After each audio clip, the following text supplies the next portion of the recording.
Paano ba? 8 tips para maging gwapo. Kung gusto mong pumogi sa paningin ng jowa mo, panoorin ang video na ito. Tip number 1, maging magaling sa isang bagay. Malakas makagwapo ang success ng isang lalaki. Maski hindi gaano kagwapo, kung magaling ka sa isang bagay, maraming babae ang hahanga sa'yo. Posibleng magaling kang kumanta, sumayaw, maglaro ng basketball o gumawa ng pera. Huwag mong ikahiyang i-share ang talento mo. Siguradong may babae na hahanga sa'yo. Kapag sikat o kilala ka o marami kang kaibigan, mas nakakaakit din ito sa isang babae. Isipin mo kung ilang artista o musikero ang hindi naman kagwapuhan pero maraming babaeng may crush sa kanila. Kasi nga, hindi lang sa itsura naaakit ang mga babae. Kasama na rin sa success ng isang lalaki at ang success ay pwedeng sa iba-ibang larangan, sa athleticism, sa trabaho, posible rin sa musika o sa art. Aminin man natin o hindi, malakas rin makagwapo ang financial stability o kaperahan ng isang lalaki. Kung may maayos kang trabaho at naitataguyod mo ang sarili mo, maski ano pang itsura mo, mas maraming babae ang maa-attract o hahanga sa'yo. Real talk lang naman ito. Tip number 1, maging magaling sa isang bagay. Kung hindi mo kayang maging magaling sa pagkita ng pera, okay lang yan. Galingan mo sa isang sport. Hindi ka magaling sa isang sport, galingan mong kumanta o galingan mong mag-drawing. Kung hindi ka pa rin uubra sa mga yon, maging sikat ka o maging joker ka para basically popular ka sa mga tao. At mas maraming babae ang magkakagusto sa'yo. Tip number 2, maging gentleman. Mas mainam kung ikaw ay isang gentleman. Kasama na rito ang paghatid sa babae pag-uuwi siya, pagkarga ng kanyang gamit kung mabigat ito, at pagbubukas ng pinto para sa kanya. Bihira na ito makita ng mga babae sa mga lalaki ngayon, kaya kung gentleman ka, napakalaking plus points nito para sa'yo. Kung gusto mo talaga magustuhan ka ng babae at maging gwapo sa paningin nila, gawin ang tip na ito, maging gentleman ka.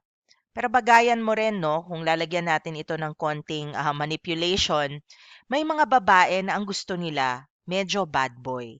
So, pwedeng gentleman ka but at the same time bad boy o yung iba namang mga babae na strong independent woman types ay naiinsulto sa pagiging gentleman ng isang lalaki. So, pakiramdaman mo rin yung babae na gusto mo and tingnan mo kung saan siya mas matutuwa. But in general, even if hindi ka ganun kagwapuhan, kung gentleman ka naman, malakas maka-attract din ito sa isang babae.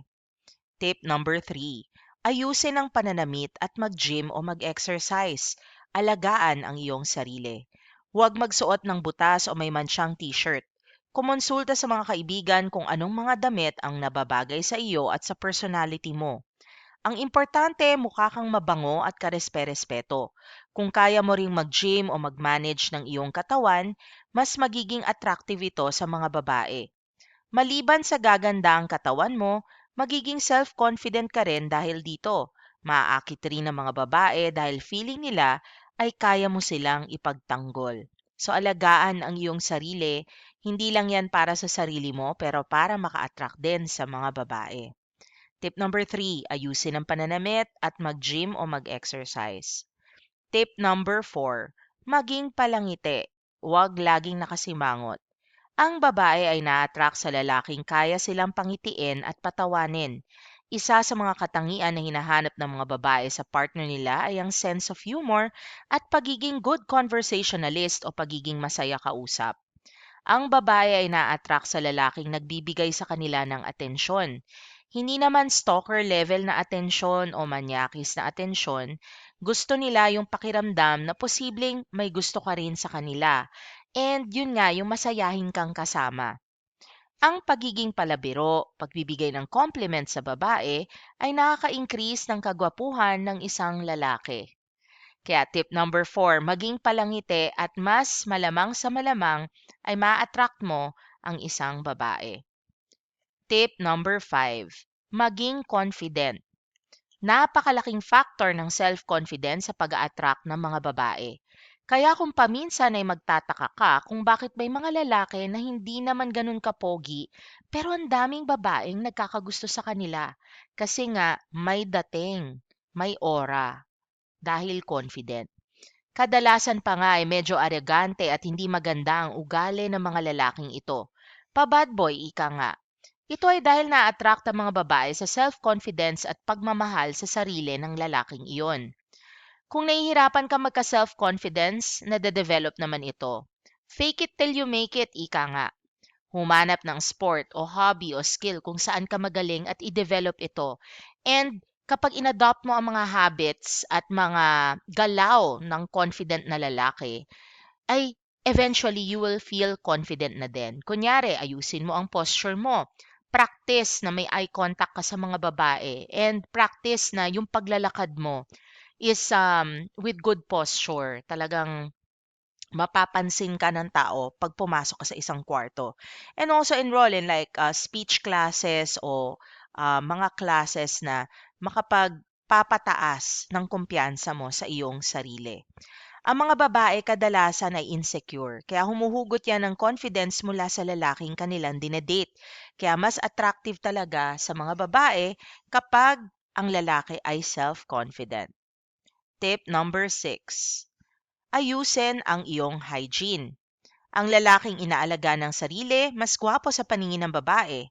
Maligo araw-araw at ayusin ang iyong hygiene.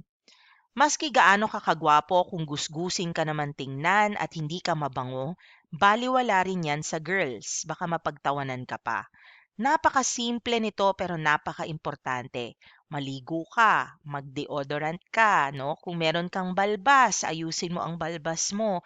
Magsuklay ng buhok at yung mga damit mo dapat hindi gusot-gusot pag ikaw ay lumalabas. Maghilamos at alagaan ang iyong balat para hindi ka magkaroon ng mga pimple. Kung medyo marami kang tigyawat, marami tayong video sa ating channel kung paano maibsan ito. Malakas kasi makagwapo ang clear skin. Magsipilyo, nako napaka-importante nito. Bawat umaga, gabi, and even in between, no, pag ikaw ay kumakain ng meals.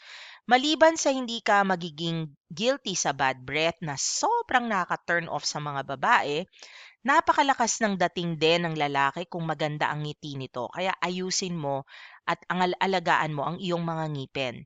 Tip number 6, ayusin ang iyong personal hygiene. Tip number 7, matutong makipag-flirt o lumande. Ang lalaking marunong mag-flirt sa isang babae ay madalas nagiging mas kaakit-akit sa paningin niya.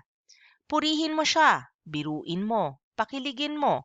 Kunwari nagagandahan ka sa kanya sa araw na yon. Sabihin mo sa kanya, Miss, ang ganda mo naman. Ang ganda naman ng suot mo. Sino tong magandang nilalang na pumasok sa kwartong ito? Ang ganda mo today.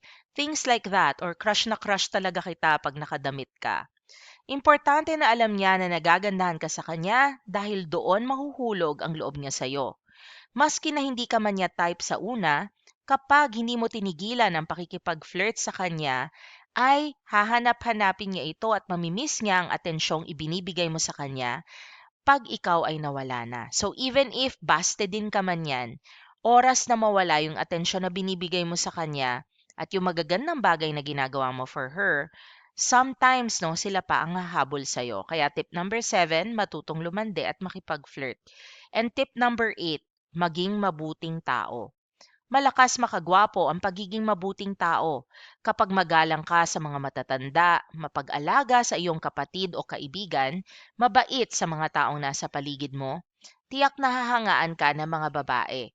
Ang mga lalaking nagvo-volunteer o di kaya ay gumagawa ng charity work ay nakakakuha rin ng paghanga mula sa mga babae.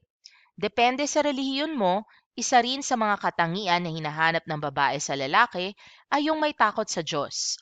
Gusto nila ng lalaki na feeling nila ay hindi sila sasaktan.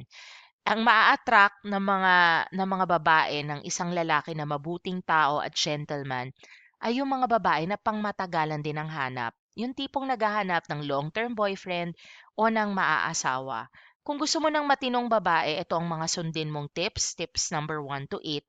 At kung yung babae naman na gusto mo ay medyo mas type ang bad boy, yung tipong paiiyakin sila, may iba tayong video para dyan. So, Hopefully nakatulong ang 8 tips na ito. Maraming salamat sa pagnood. For topic requests and shoutout requests, please like this video, subscribe, and leave a comment down below. And hope to see you in future videos of the Paano Ba Tagalog How To channel.